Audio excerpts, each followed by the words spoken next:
بسم اللہ الرحمن الرحیم۔ گھر بنا لیا یہ مقصد ہے؟ اگر گھر بنانا ہنر ہوتا تو بھائی سے زیادہ کوئی اچھا گھر نہیں بناتا۔ دنیا کے انجینئر دنگ ہیں کہ یہ کیا بناتا ہے، اتنا اچھا گھر بناتا ہے۔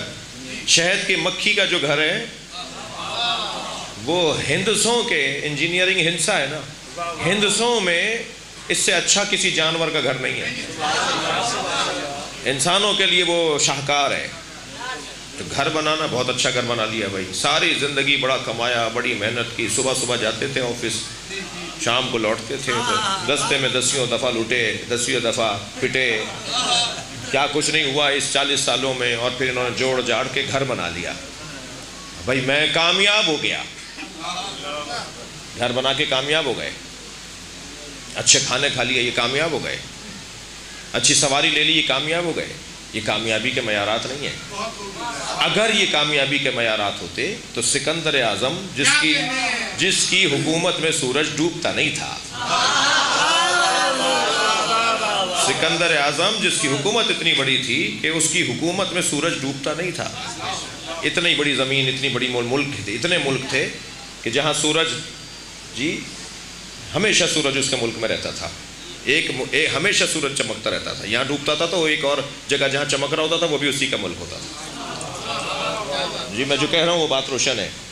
لیکن جب جانے لگا نا دنیا سے، کہنے لگا تابوت سے میرے دونوں ہاتھ باہر نکال دینا، اور میرے دونوں ہاتھ ایسے پھیلا کر میت تابوت سے باہر نکال دینا، سارا مجمع دیکھے خالی ہاتھ جا رہا ہے۔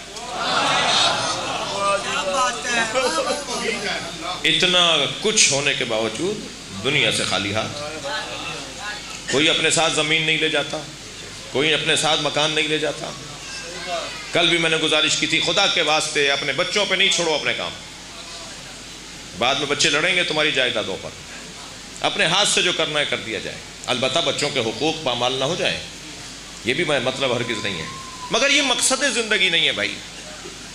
بدن مضبوط ہو جائے جی، روزانہ ورزش کر رہے ہیں، دودھ پی رہے ہیں، بادام کھا رہے ہیں، پستے کھا رہے ہیں، بدن اچھا ہو جائے۔ تمہارا بدن کتنا اچھا ہوگا، ہاتھی کی طرح نہیں ہو پائے گا۔ کتنا مضبوط کر لو گے، اونٹ سے زیادہ لمبے نہیں ہو پاؤ گے۔ تو یہ کون سا معیار ہے بھائی؟ بدن کو، باڈی کو بنا لیا جائے۔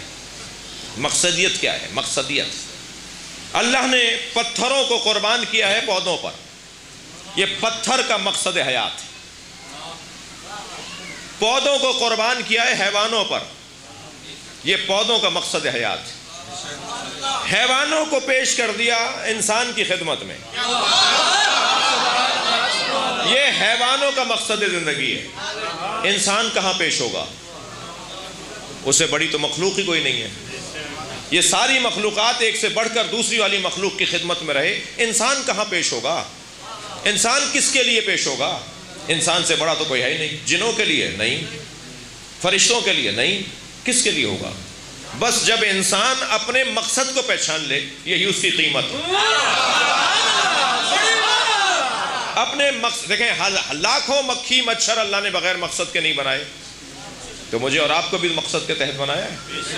تو بس مقصدیت کو پہچاننا ہی میری قیمت ہے۔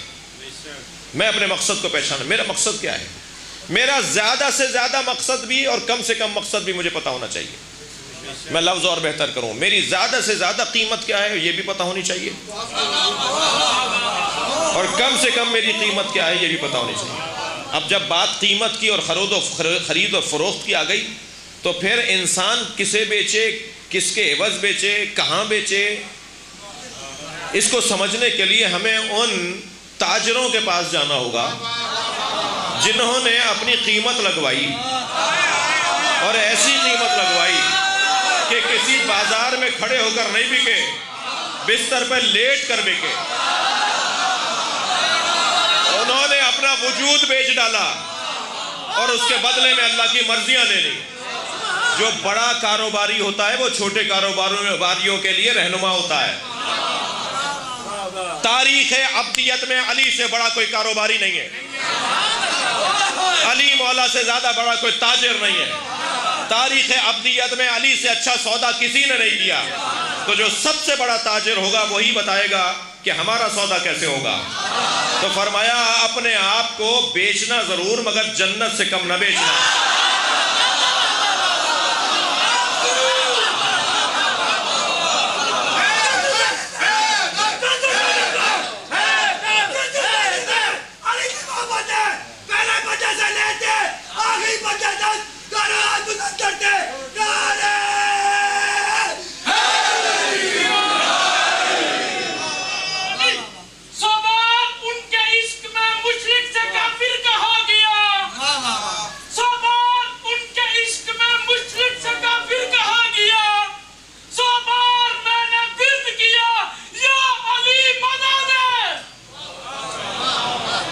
سعادت شاہ صاحب کی طبیعت تو اچھی ہو گئی ہے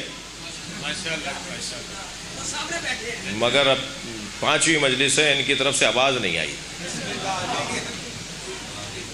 جی حبیب خدا ختم الانبیاء بلند تر صلوات.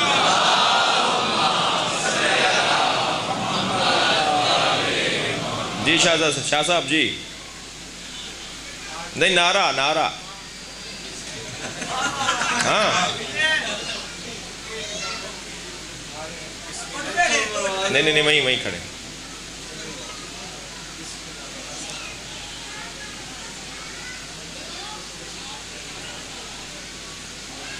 بھائی یہ علاقوں کے حسن ہوتے ہیں تو ان حسینوں کو زندہ رہنے دیجئے تاکہ علاقوں کا جی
جوہری کی مغفرت کے لیے بلند تر صلوات.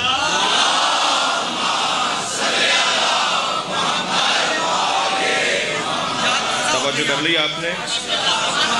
مقصدیت مولا علی فرما رہے ہیں خبردار فلا تبیعوها الا الجنہ. اپنے اس نفس کو اپنے اس وجود کو جنت سے کم نہ بیچنا. جنت کم سے کم قیمت، زیادہ سے زیادہ قیمت رضوان من اللہ. ومن الناس من یشری نفسہ ابتغاء جی مرضات اللہ، نفسہ ابتغاء مرضات اللہ. واللہ رؤوف، مرضیاں اللہ کی مرضی، رضوان اللہ کی چاہت. رضوان یعنی اللہ کی چاہت، یعنی اللہ جو چاہتا ہے وہ علی کی قیمت. جی علی کا وجود بدلے میں ہے اللہ کی چاہت کے. اللہ کی چاہت علی کے وجود کے بدلے میں ہے. علی نے اپنے آپ کو بیچا ہے، اللہ کی چاہت لی ہے. تو بہت سیدھی سی بات ہے نا، جو علی چاہے گا وہی اللہ چاہے گا. تو مجھے السلام علیکم یا موادین الاعمال، سلام ہو اس گھرانے پر جو عمل تولنے کا ترازو ہے. میرے جتنے اعمال ہیں وہ تولے جائیں گے اس گھرانے کی محبت کے مطابق. نماز 2 رکعت آپ نے بھی پڑھی ہے، آپ نے بھی پڑھی ہے، اس نے بھی پڑھی ہے، اس نے بھی پڑھی ہے، میں نے بھی پڑھی ہے، سب نے پڑھی، مگر ہر ایک کی نماز کی قیمت علیحدہ ہے. روزہ سب رکھتے ہیں، حج سب کرتے ہیں، مگر سب کے حج کی قیمت ایک جیسی نہیں ہے. ہر ایک کے حج کی قیمت اتنی ہی ہے جتنا اس کے دل میں علی بستا ہے.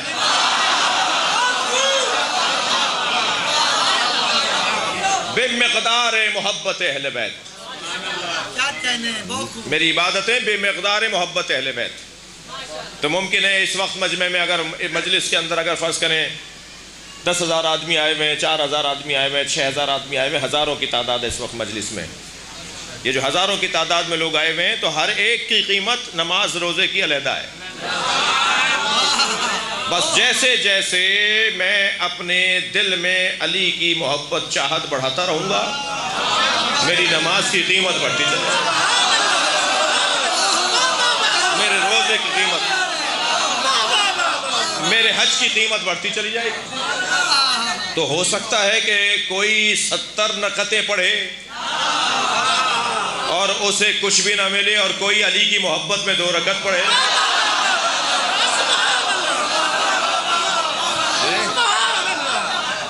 علی کے ہاتھ کی چھوٹی سی ایک جنبش سے, علی کے ہاتھ کی چھوٹی سی ایک جنبش سے نبی کے دین کی عمر دراز ملتی ہے. علی کے ہاتھ کی چھوٹی سی ایک جنبش سے نبی کے دین کی عمر دراز ملتی ہے. تجھے علی میں, تجھے نماز میرا, تجھے نماز میں میرا علی نہیں ملتا, مجھے علی میں ہی ساری نماز ملتی ہے.